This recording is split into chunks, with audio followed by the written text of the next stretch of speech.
ओम शांति। आज का रात्रि क्लास है 16/9/1967।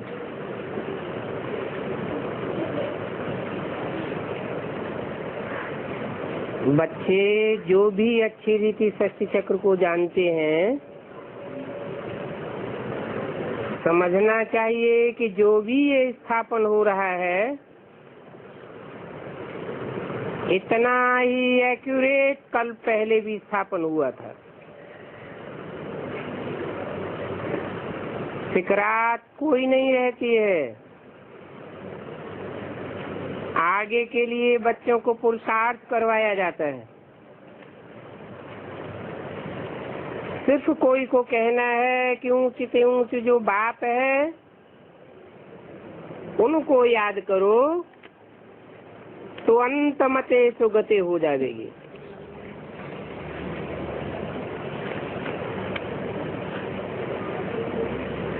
बाप के पास पहुंच जावेंगे। इसको याद करने से ऊंच से ऊंच बाप को। तुम बच्चे जानते हो कि हमारा बाप कौन है। बाप ने कहा है कि हमको याद करने से तुम पावन बन जावेंगे।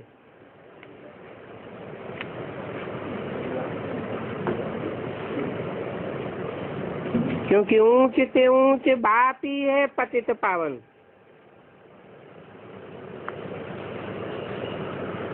उनको याद करने से ही पावन बन जावेंगे।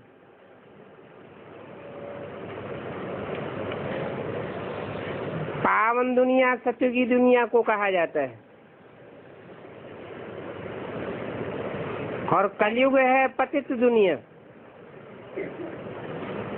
ये बातें तुम सहज ही समझते हो और किसी की बुद्धि में बैठेगा नहीं। वो समझेंगे नहीं जब तक के बाप को नहीं समझते, जिसको अलफ कहा जाता है।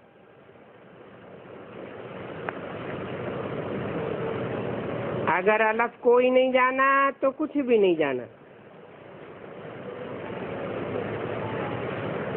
इसलिए बाप कहते हैं मेरे को जानने से तुम सब कुछ जान जावेंगे।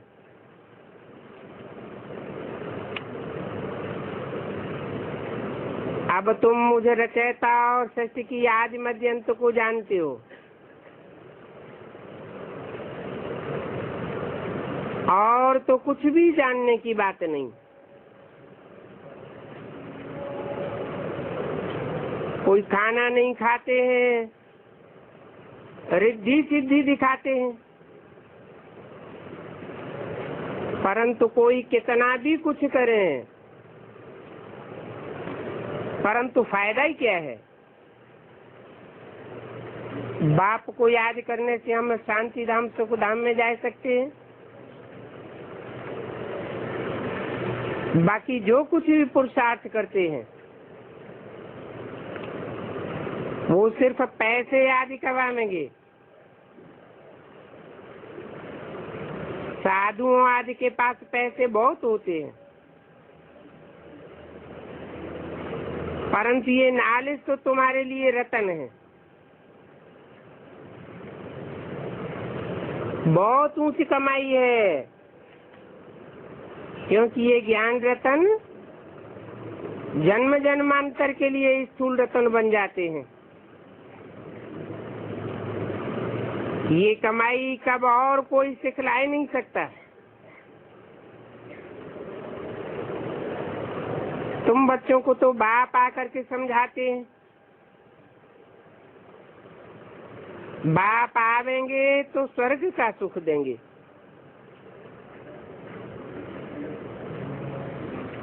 कुछ तो कार्य बाप करते ही होंगे ना, जो तुम सुख में जाते हो। तुम जानते हो, फिर से स्वर्ग का वर्षा देने के लिए पुरुषार्थ कराते हैं। इसके लिए मत देते हैं। गाया हुआ भी है, बाप की गत मत न्यारी। भक्ति मार्ग में गाते हैं, बाबा पावेंगे तो हम आपकी उस एक ही मत पर चलेंगे। अभी तुम जानते हो कि ये भक्ति तो आधा कल्प से चली आई है। द्वापर से शुरू होती है।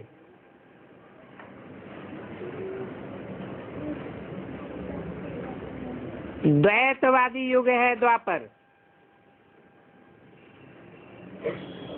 सीढ़ी में भी लिखना चाहिए, ये वेद उपनिषद आदि सब द्वापर से शुरू होते हैं।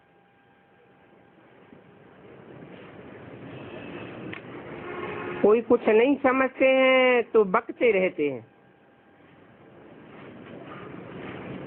वेद शास्त्र आदि जो कुछ पढ़ते हैं ये सब फालतू,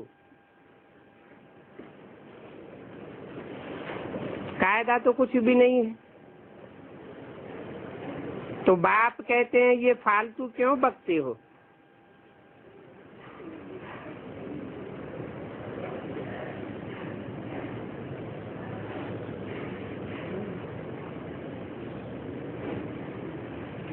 भक्ति से मिलता है ज्ञान।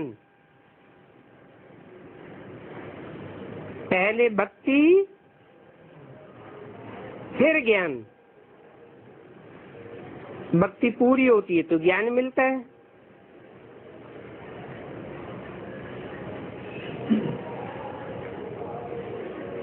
जिन्होंने जैसी भक्ति की है वैसा ज्ञान उठाते हैं।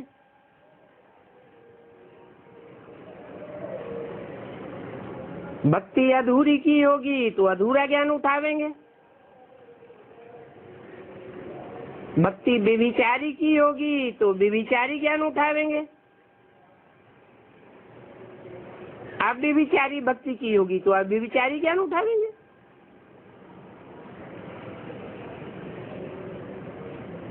नौधा भक्ति की होगी तो नौधा ज्ञान उठावेंगे।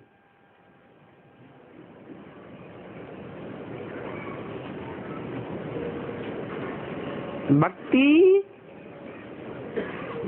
ज्ञान और वैराग। ज्ञान मिलता है तो भक्ति से वैराग आ जाता है। अभी तुमको कितनी खुशी होती है। हमको एक ज्ञान सागर बाप ज्ञान देते हैं।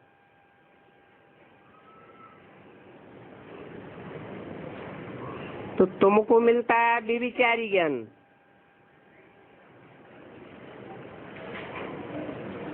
सदगति कहा जाता है स्वर्ग को।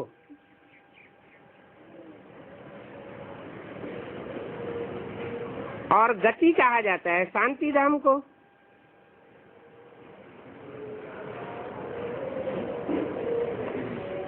पहले होती है सदगति, फिर होती है दुर्गति।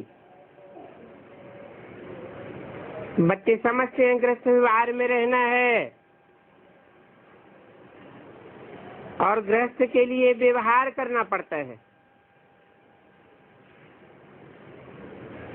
उसके लिए पढ़ना भी पड़ता है। आगे फीमेल्स सिर्फ घर का काम करती थी।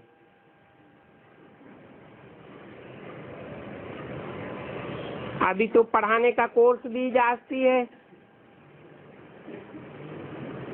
क्योंकि फीमेल्स भी बहुत नौकरियों में रहती है। फिर वहाँ नौकरियों आदि में खराब भी बहुत होती है।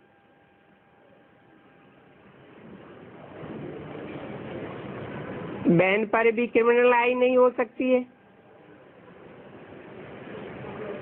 जो ब्लड कनेक्शन वाले होंगे बहनों में कब क्रिमिनल दृष्टि नहीं रखेंगे, दूसरों को देखते हैं।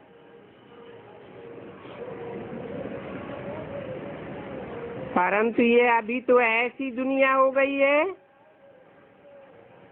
जहाँ भल बहन कहते हैं फिर भी दृष्टि चली जाती है। अभी तुम सब ब्रह्मा के बच्चे भाई बहन हो।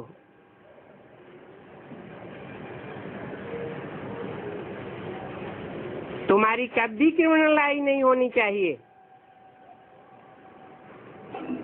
क्योंकि अभी तुम हो ऊंचे से ऊंचे बाप के बच्चे। अपनी ऊंचाई का फख्र रहना चाहिए। हर एक बच्चा ऐसा कहता है, क्योंकि ये नई बातें हैं। ये भी जानते हो भक्ति अलग चीज है और ज्ञान अलग चीज है। भक्ति रावण से आती है, ज्ञान राम से आता है। राम को एक सिर दिखाते हैं और रावण को अनेक सिर दिखाते हैं। इससे साबित होता है कि रावण अनेक मत देता है और राम एक मत देता है।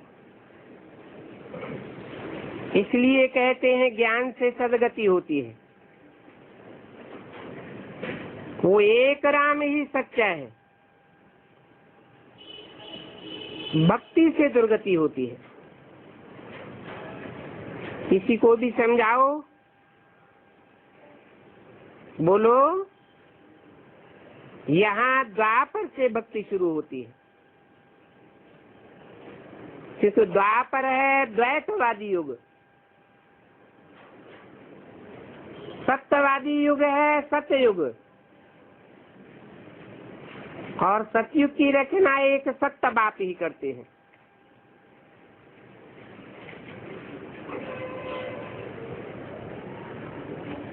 फिर पिछाड़ी में सभी की सदगति होती है। इतने थोड़े बचते हैं, बाकी सभी को बाप आए गति दे देते हैं। गति बहुतों की होती है और सदगति बहुत थोड़ों की होती है। गति है शांति धाम और सदगति सुख धाम को कहा जाता है।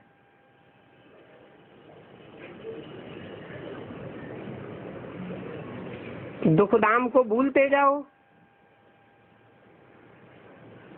क्योंकि ये सब कब्र दाखिल होने वाले हैं। इन दुख धाम से प्यार रखने से कोई फायदा नहीं। ये पुरानी दुनिया खत्म हो जाएगी।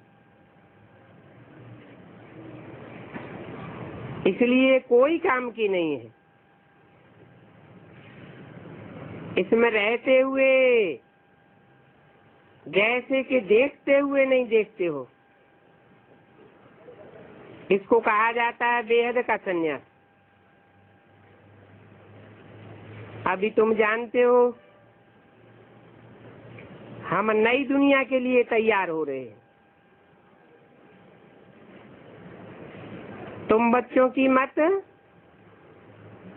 दुनिया की मत से न्यारी है। जैसे ईश्वर की गत मत न्यारी है, वैसे तुम्हारी मत भी न्यारी है।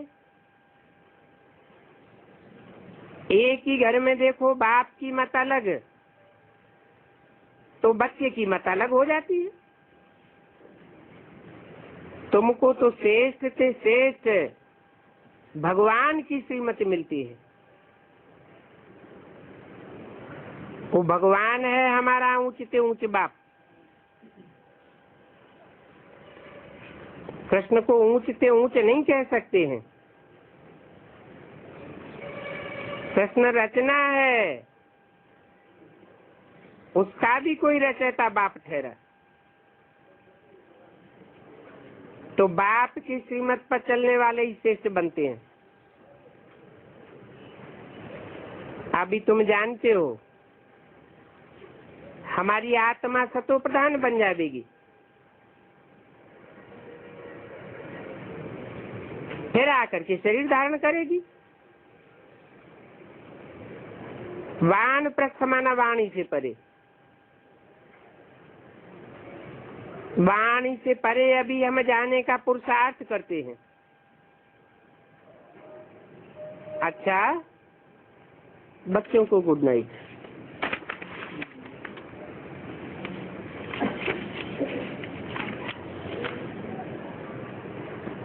आज का प्रातः क्लास है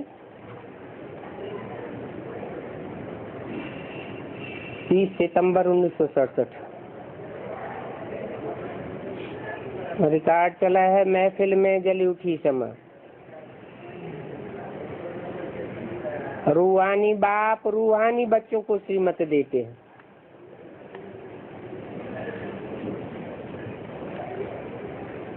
श्रीमत देने वाला है रूहानी बाप। देते हैं जिस्मानी बाप के द्वारा, परंतु देने वाला रूहानी बाप है।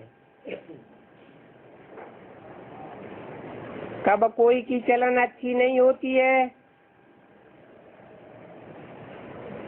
तो माँ बाप कहते हैं कि चल ईश्वर तुमको अच्छी मत दे।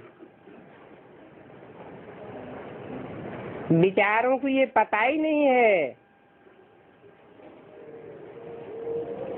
कि अभी ईश्वर सचमुच में मत दे रहे हैं। कब देते हैं? अभी तुमको बच्चों को ईश्वरीय मत मिल रही है, अर्थात रूहानी बाप रूहानी बच्चों को श्रेष्ठ मत दे रहे हैं।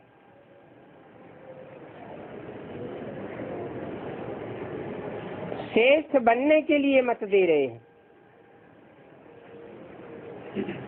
अभी तुम समझते हो कि हम श्रेष्ठ से श्रेष्ठ बन रहे हैं। बाप हमको कितना ऊंच मत दे रहे हैं। जो हम श्रेष्ठ से श्रेष्ठ बनते हैं, हम उनकी हिम्मत पर चल करके मनुष्य से देवता बनते हैं। और तो कोई मनुष्य से देवता बना ही नहीं सकता। क्यों नहीं बना सकता?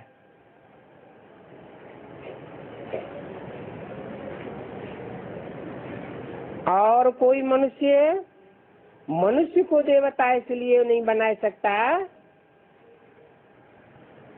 कि मनुष्य सब मन वाले हैं। मन चंचल होता है। मन को अमन बना कर नहीं रख सकते जब तक कि बाप आकर के न सिखावे। बाप आकर सिखाते हैं कि मन को अमन कैसे बना सकते हो।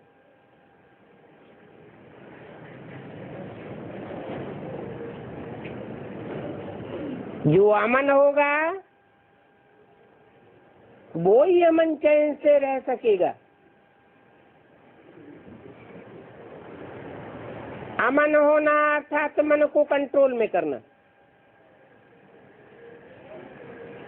ये मन को कंट्रोल करना बाप के सिवाय कोई सिखा ही नहीं सकता।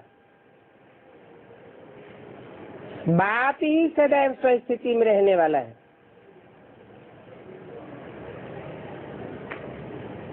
वो बाप और आत्माओं के मुकाबले तुरीय है। और जो भी आत्माएं हैं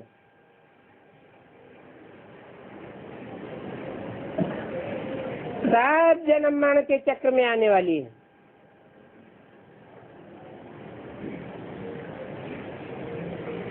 और जन्म मरण के चक्र में आने से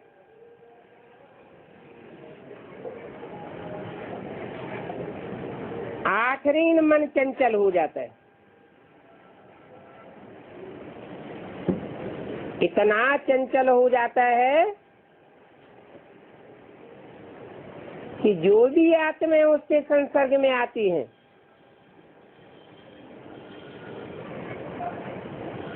वो सब प्रभाव में आ जाती है।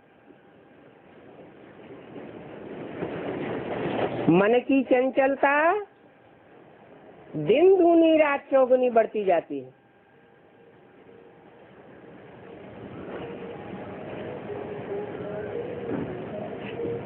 स्व को कोई नहीं जानता। एक बाप ही है जो सदैव स्व स्थिति में रहने वाला है। उसको स्वचिंतन करने की दरकार नहीं। चिंतन मन वाले करते हैं, उनको मनुष्य कहा जाता है। मनुष्य मनुष्य को देवता नहीं बना सकता। मनुष्य को देवता बनाने के लिए वह चाहिए जो सदैव स्व स्थिति में रहने वाला हो, आत्मिक स्थिति में रहने वाला हो। एक ही बाप है जो सदा सोचता है। उसको कोई सोच विचार करने की दरकार नहीं। बाकी जो भी मनुष्य मात्र हैं, वो अल्पकाल के लिए नंबरवार पुरुषार्थ अनुसार असोचता बन सकते हैं, सदा काल के लिए नहीं।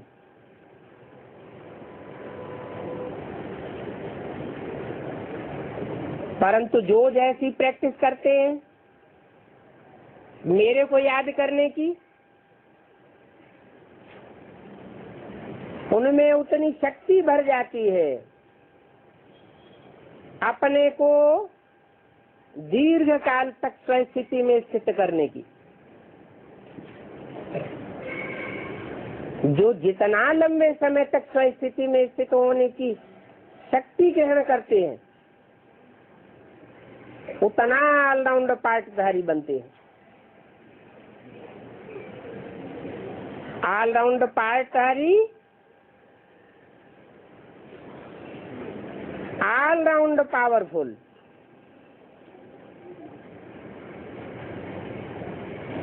कम पार्ट है तो कम पावरफुल बनते हैं। अब तुम बच्चों को ऊंचे से ऊंचे बाप मिला है, जिनकी बुद्धि एक ऊंच से ऊंच को याद करने में लगी रहती है, वो जरूर ऊंचे से ऊंचे वर्षा पावेंगे।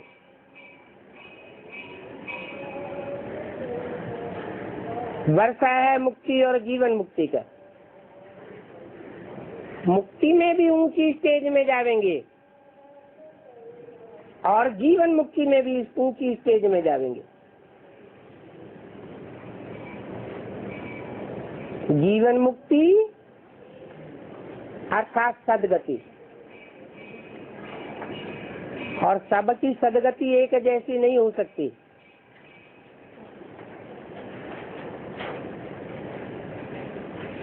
सत्य माना सच्ची, गति माना गति। मन बुद्धि ऐसी गतिशील बने जो बाप समान गति को प्राप्त करे।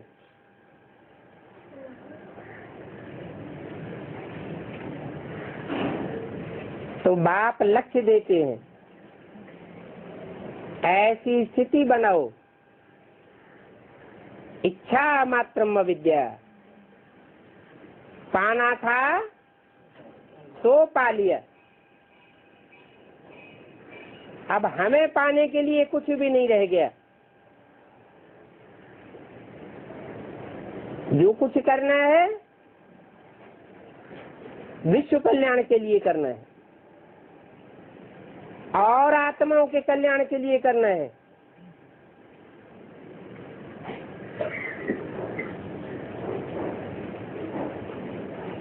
हमारा स्वार्थ खत्म।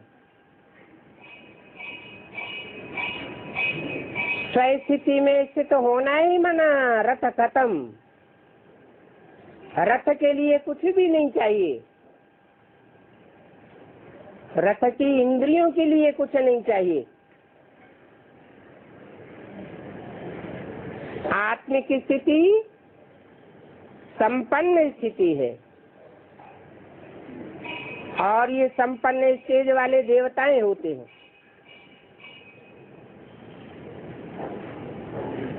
देवताएं भी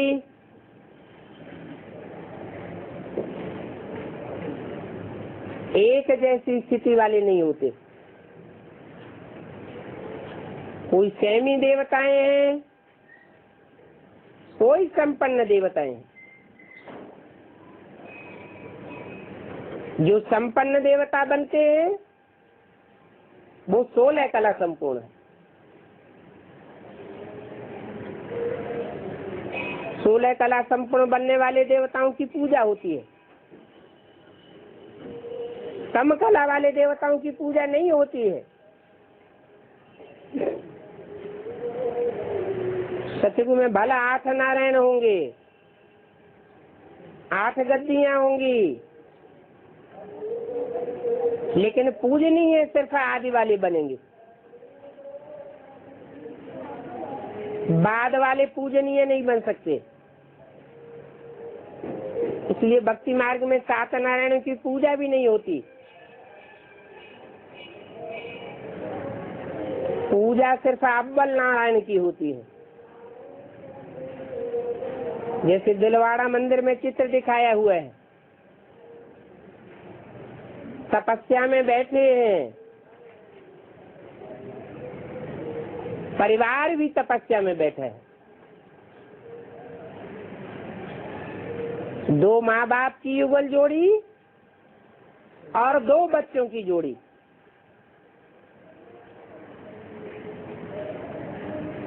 ये 4 संपन्न स्टेज में बैठे हुए हैं। तो विष्णु चतुर्भुज गाया हुआ है। जैसे कहते हैं एंड सन्स कंपनी, तो ये भी बाप और बच्चों की कंपनी है। संगमयुगी लक्ष्मी नारायण माँ बाप के रूप में, और सतयुग फर्स्ट जन्म के बच्चे उन माँ बाप के बच्चे बनते हैं। ये उनकी कंपनी है। संगम युग में भी कंपनी और नई दुनिया में भी कंपनी।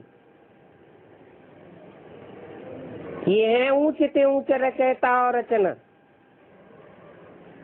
फिर सब नंबरवार है। सतयुग में 7 नारायण भी होते हैं, परंतु उनकी जानकारी भी कोई को नहीं है। बाप आकर बताते हैं ये वो कमजोर रचना है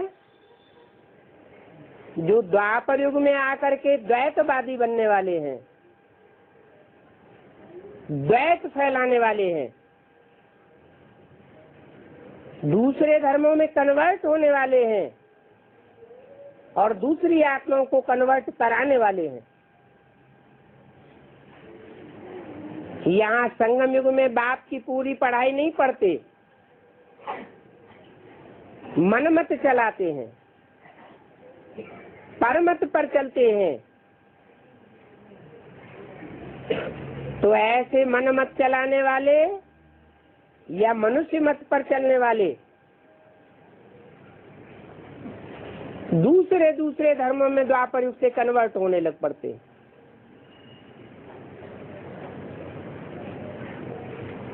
आत्मा में कमजोरी आने के कारण ऑलराउंड पार्ट नहीं बजा सकते। जो ऑलराउंड पार्ट नहीं बजा सकते उनमें अनुभव की कमी हो जाती है।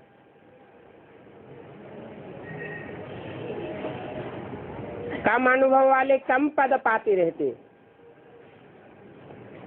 जो ज्यादा अनुभवी बनते हैं वो ऊंच से ऊंच बाप से आदि से लेकर अंत तक पढ़ाई पढ़ते हैं।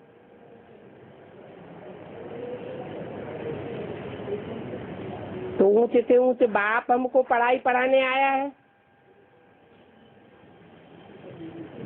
ये नशा रहना चाहिए कि हम मनुष्य से देवता बन रहे हैं।